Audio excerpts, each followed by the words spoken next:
This week, we're sailing along with the MSC Cruises on the Mediterranean Sea. Last night, we sailed from Italy to Greece, and today we're heading into the historic capital of ancient Greece, Athens.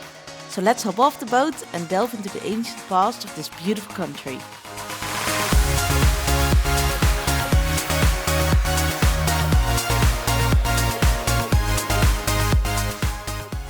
Good morning, we're slowly docking at the harbor in Greece, Athens. And we just had breakfast. We have about 10 minutes left before we have to meet up at the theater for the tour.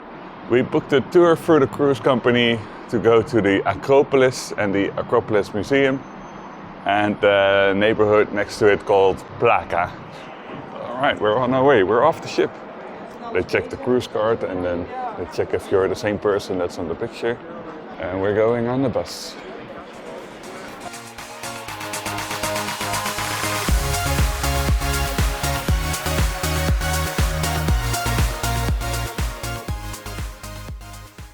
We've arrived at the first stop where we have 1.5 hours to visit the Acropolis.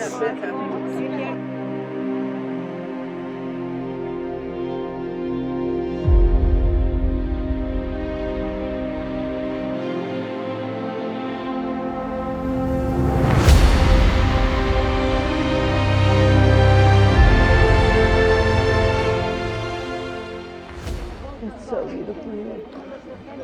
The view is amazing too. For over 2 millennia, the Acropolis stood high above Athens as a legendary stronghold of gods and heroes and echoing myth and human genius. These ancient stones have witnessed the rise of philosophy, democracy, and the legends that shaped the world.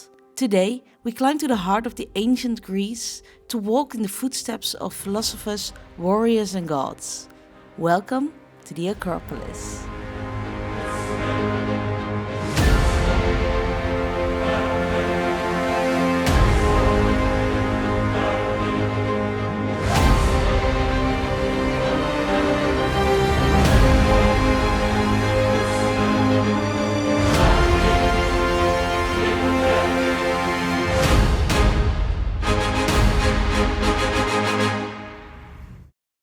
Behind me is the entrance of the Acropolis. The climb was quite okay, I managed pretty well. So we're at the Parthenon right now, and behind us we see the Propylaea, the entrance building, and you can see that there are very white parts in the marble. Those have been restored from the same marble quarry as the original marble. They've started a restoration about 30 years ago. Well, far behind us we see the Erechtheion, which will go in a few minutes. And here we have the Parthenon. And a few weeks ago we were in the British Museum where we saw the rest of the building. Because you have this triangle up here, the tympanum, and the frieze, the band that goes all around. There's also a lot of it in the British Museum. And the rest of it was blown up in an explosion a few hundred years ago. It was used as gunpowder storage during the wars for the Greek independence from the Ottomans. Here you see the footsteps leading up to the Parthenon. But it's not completely straight. It looks completely straight, but it's not. It's slightly like this. So if you would stand on one end and another person would stand over there, you would see them from the knees up. So you wouldn't see anything below the knees. There's a slight curvature. And from up here, you can pretty much make out that the pillars are not completely straight, which makes the restoration very difficult, because if one piece is missing, you can't just use any other piece, it has to fit exactly. And they are slightly wider in the middle, and if you see the pillars, they are not completely straight up either. They're slightly tilted. It's also to create the optical illusion that they are straight if you look from a distance. And behind us, we have the Caryatids. Well, the Caryatids, they are pillars in the shape of women. And these are not the original ones. 5 of the original ones are in the Acropolis Museum, which we're going to next. And the 6th one is in the British Museum, where we were a few weeks ago. So there are 4 buildings left on the Acropolis, which is this one, the Parthenon, the entrance building over there, and the temple of Athena, Nike, which is also somewhere over there.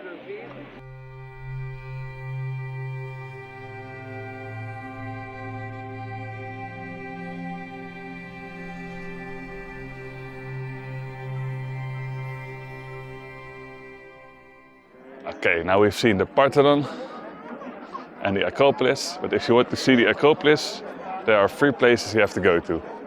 The Acropolis Mountain, or a hill, the Acropolis Museum, and the British Museum in London, England.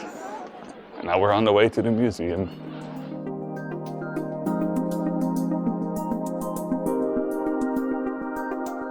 We are now at the museum and it's very crowded, but we'll get a tour around and we'll see everything, I suppose.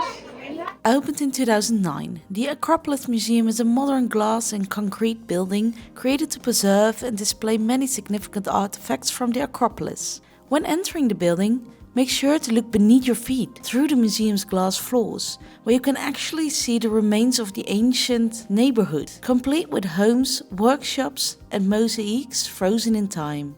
The museum itself holds over 4,000 artifacts. Inside the Acropolis Museum, you'll find detailed scale models that shows the architectural and sculptural magnificence of the Acropolis.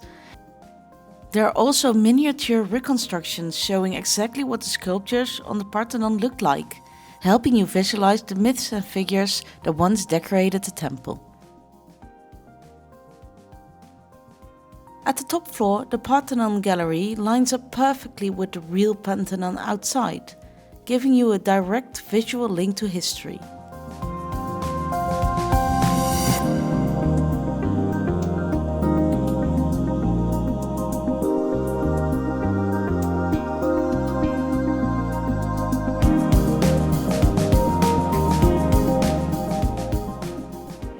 The museum was fun, but extremely crowded. I wish we had more time for a proper visit, but we'll have to come back. So if you come to the Parthenon and to the Acropolis Museum, you should start your day very early, because on the way out it was even more crowded than it was on the way in. And here next to the Acropolis Museum we've got the old town Plaka, the old city.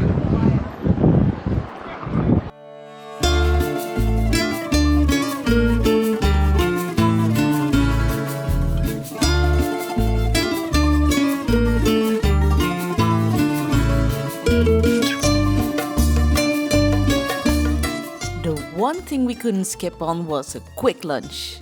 I mean, you have to have some foods once you're in the capital of a country, right? So we sat down at this lovely restaurant and had a fantastic Greek lunch.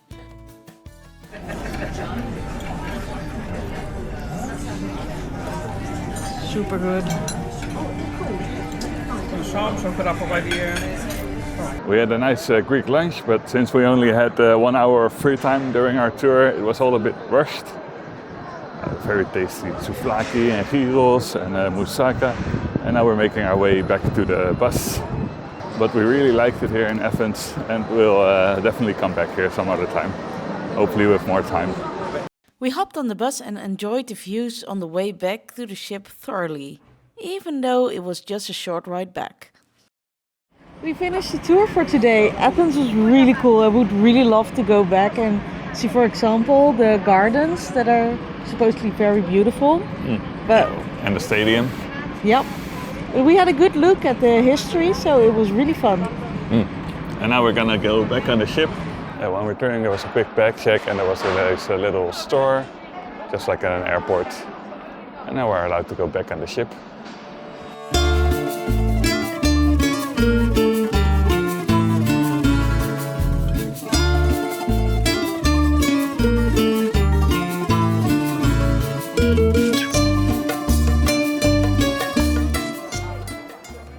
Tympanon, if I don't know the words, I will put it in voiceover later. Behind us, behind Miriam, you see the entrance, and here there's a vending machine with water for 50 cents. 50 cents in this economy. Oh, you have to pick the correct bottle, because that bottle I don't have. I hope that you'll actually get it.